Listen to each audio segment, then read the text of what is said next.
고액 후원자에게 5년 전 생활비 명목으로 5천만 원을 빌리고 연 5.56%의 이자를 매월 지급하기로 했는데 원금은 물론 이자까지 빚 이자가 한 1,300만 원? 아무것도 주지 않았습니다. 박 후보자의 재산 신고가액은 현재 17억 7천만 원. 미래통합당은 불법 정치자금 가능성을 시사하고 나왔는데 윤태곤 실장님, 네. 이게 불법 정치자금까지 봐야 되는지 아니면 뭐 그냥 미뤄져 후보자 주장하는 것처럼 미뤄져 온 건지 아니면 주호영 통합당 원내대표 얘기하는 것처럼 믿을 수가 없다는 건지 어떻게 해석을 해야 되는 건가요? 이게 제가 이게 봤을 때 되게 좀 애매한 게요. 그럼 2015년에 빌려가지고 지금 2020년 7월이니까 만 5년이지 않습니까?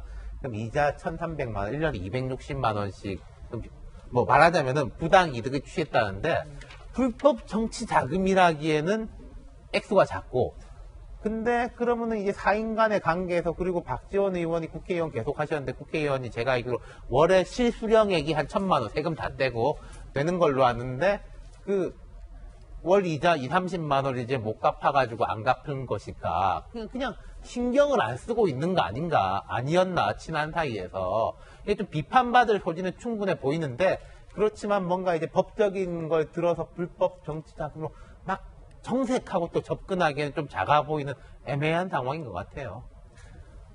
박지원 후보자 관련해서는 또 다른 논란도 좀 있습니다. 그러니까 주호영 미래통합당 원내대표가 적과 친분 관계에 있는 사람이 국정원장 돼서는 되겠느냐? 내통하는 사람을 임명하는 것은 그 개념 자체가 잘못된 것이다 라고 얘기를 하고 있습니다. 이에 대해 박지원 후보자는 낡은 색깔론 펴고 있다고 하는데요. 이장희 부장님, 이게 뭐 어떻게 된 얘기예요? 글쎄, 지금 미래통합당에서는 아무래도 이제 박지원 국정원장 후보자가 과거 이제 대금, 송금 사건으로 시정을 받은 전력이 있지 않습니까? 그런 문제를 꼬집는 것 같고, 그리고 아무래도 최근에 북한이 이제 개성에 있는 남북 공동연락 사무소를 폭파시키는데 굉장히 어떻게 보면 그러니까 대남 공세를 강화하고 있는 상황이죠. 그런 상황에서 그리고 뭐 대남 관계 끝났다 이렇게까지 천명한 상황에서 우리 정부가 어떻게 보면 굉장히 북한에 다시 한번 대화를 하자 이런 이제 가장 상징적인 지금 인사로 지금 박지원 국정원장 후보자 그리고 이인영 통일부장 후보자를 내세운 건데 이거에 대해서 이제 아무래도 통합당에서는 지금 국면이 이럴 때가 아니다라는 이제 기본적인 상황 판단이 있는 것 같고 또 하나가 이제 아까 얘기한 것처럼 박지원 후보자가 이제 과거 대북 송금 사건에 이제 연루돼 있다 보니까 결국 지금 어떻게 문재인 정부가 2년 남지 않은 임기 속에서 마지막 이제 어떤 남북 정상회담 혹은 북미 정상회담을 실현시키기 위해서 결국 물리 접촉에만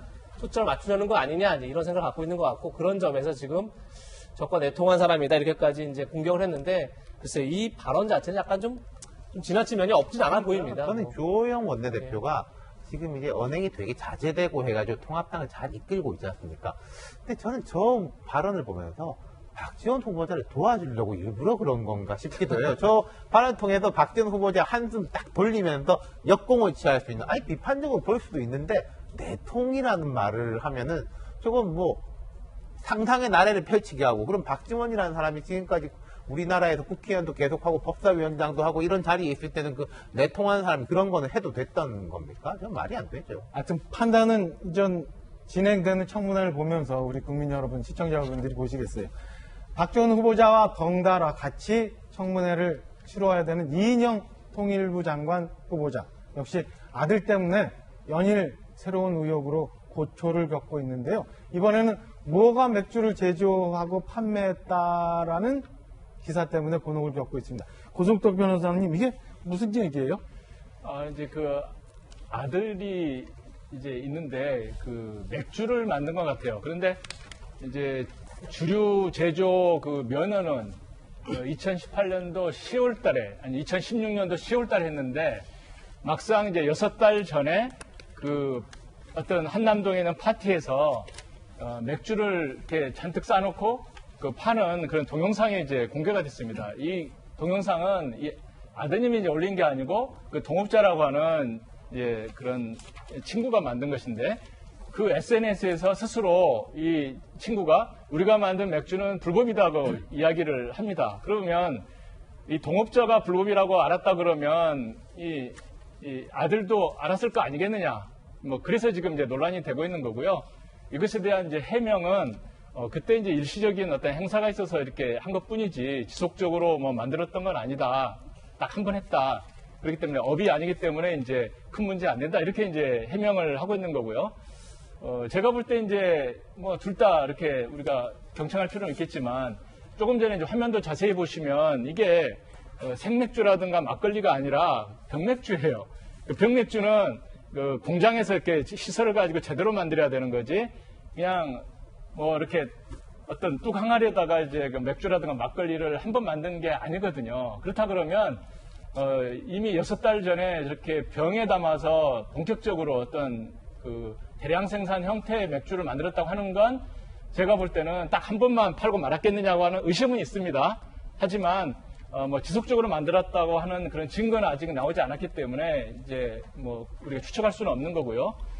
그리고 이제 개인적으로는 이 아들이 그 맥주를 그렇게 불법으로 만든 게 어떤 통일부 장관의 어떤 업무라든가 이것과는 또 너무 그 관계가 좀 멀어져 보입니다. 그러니까 오게티는 분명히 찾은 건 사실이지만 과연 그 장관으로서 부적격이냐 할 정도까지 갈 것인가 하는 것에 대해서는 저는 좀 개인적으로 의문을 가져봅니다.